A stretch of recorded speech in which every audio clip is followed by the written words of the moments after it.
Banyaknya permintaan penggunaan oksigen di masyarakat untuk kebutuhan kesehatan membuat sejumlah tempat memberikan oksigen secara sukarela, salah satunya di wilayah Matraman, Jakarta Timur. Warga yang ingin mengisi ulang oksigen membayar dengan sukarela. Melonjaknya permintaan masyarakat membutuhkan oksigen di tengah pandemi COVID-19 membuat sejumlah depot kewalahan hingga kehabisan stok pengisian ulang oksigen.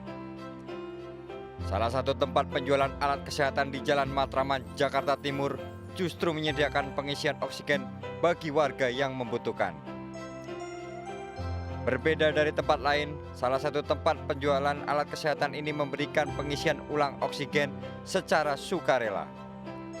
Normalnya per 1 kubik oksigen dibanderol dengan harga mulai dari Rp30.000.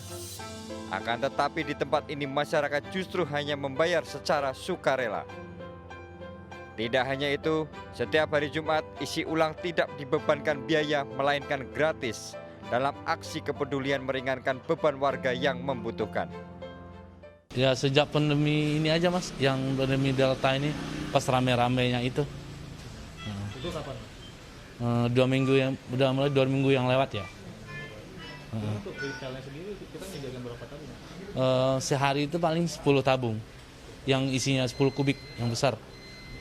Ya dapat untuk 100 orang lah, 130 orang.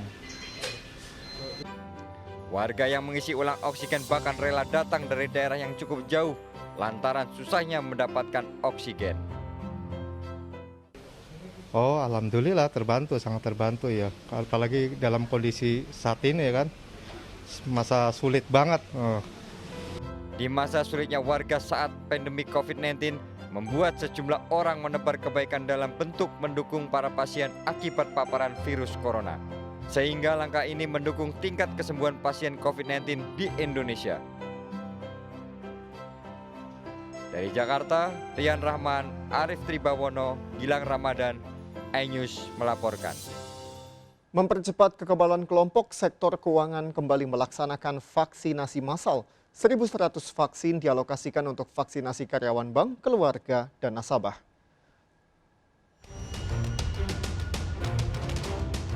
Target memberikan vaksin 70% warga Indonesia supaya terbentuk herd immunity disambut sektor keuangan.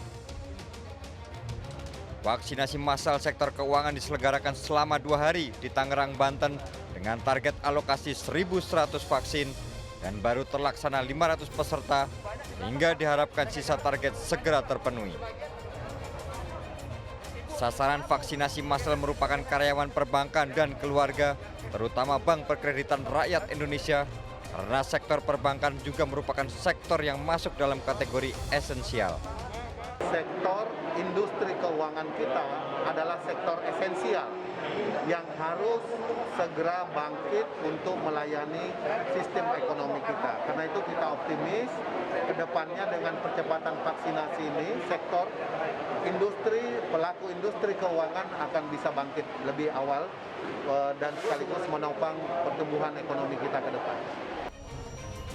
Program perlindungan sosial yang diberikan pemerintah selama PPKM darurat dan PPKM level 4 diharapkan terlaksana dengan lancar dan tepat sasaran. Sebagai pengawas jalannya program pemerintah, DPR bersama media dan masyarakat berharap seluruh program yang dicanangkan pemerintah dapat membantu dan mengurangi beban masyarakat yang terdampak pandemi COVID-19. Dari Jakarta, Tim Liputan iNews melaporkan. Seekor buaya ditangkap warga di selokan saluran air Jalan Duri Selatan, Tambora, Jakarta Barat. Buaya tersebut memiliki panjang lebih dari 1 meter dengan berat 40 kg.